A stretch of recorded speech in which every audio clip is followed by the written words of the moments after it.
its cush here. Doing a little rundown, I would say, setup, but it's a pretty simple setup overall.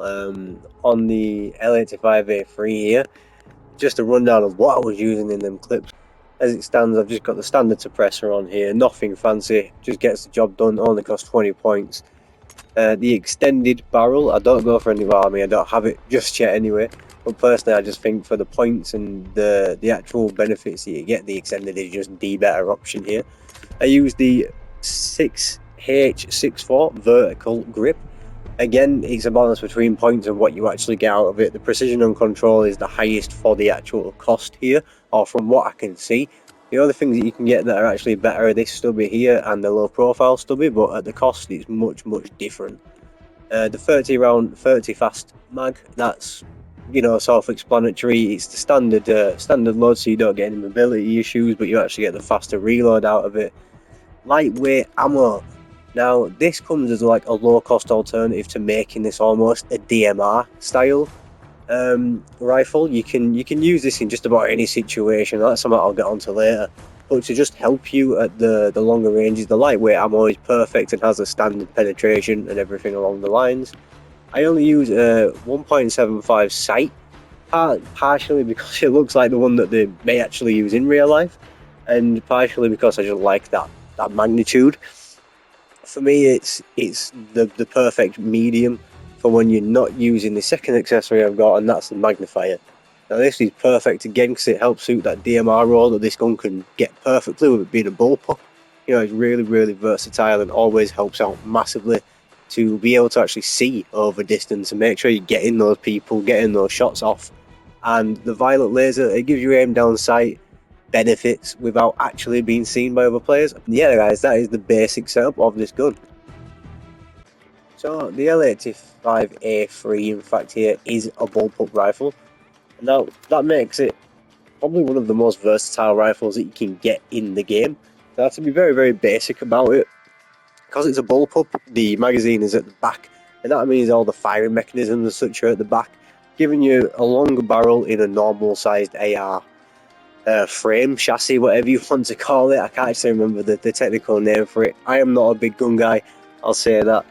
But mainly for me here, I wanted to reflect in how a bullpup actually feels and how it performs, and I feel like the developers have done a great job here of making this gun feel like a real bullpup. At close range, you don't really lose many engagements. At medium range, it really does shine, and at long range, it can come into its own with that DMR effect that I was talking about a bit before.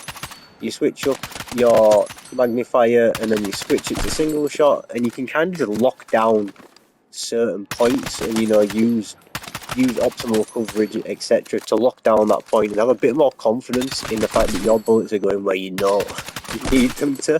That's a massive benefit. Let's face it, you need to hit the people that you're aiming at. That is kind of the most essential part.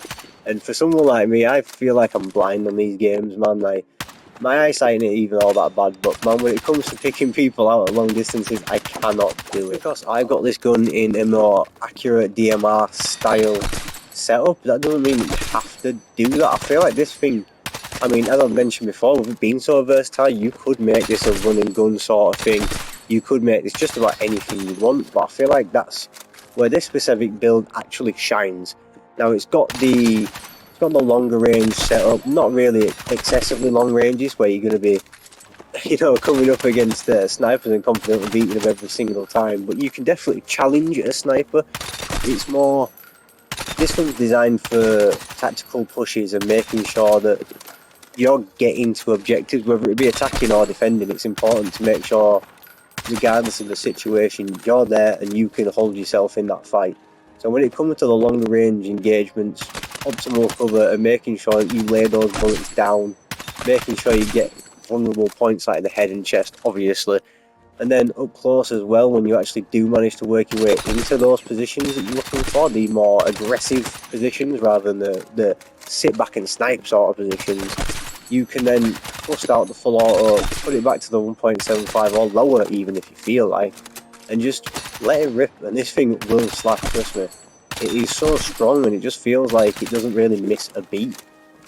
Things like even these, you know, meta weapons and such, the M16, that was a good, I loved, got that to the mastery level and such. but it felt incredibly inconsistent. This thing, you take it into a game, you know the performance that you're getting out of it, and especially with time on your hands, you're going to master this weapon and it will be your best friend, plain and simple.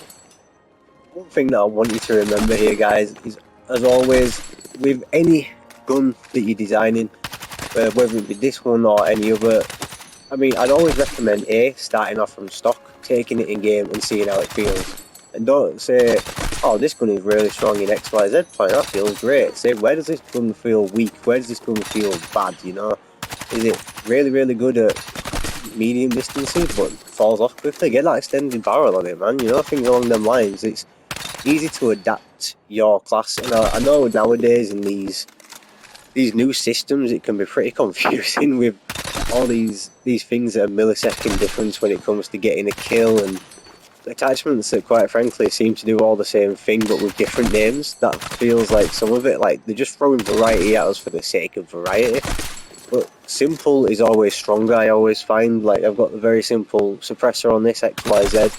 You don't need to go for the fanciest attachments, ones with the craziest names or the ones that look crazy. I'd honestly say going for the lower cost alternative 9 times out of 10 is the stronger option. And if you actually need to push up from there, it also gives you a bit more breathing room, because you don't actually have to even max out your points. You know, like if you think that you can make a good gun off of 50% of point usage, you make that gun and you don't force yourself to use any more attachments, because making a gun that you actually can use in a game is much more important than using a gun that on paper looks crazy or looks like a really good gun to use, etc. You know, it's the most important part is how that gun performs and how it feels, most importantly in your control.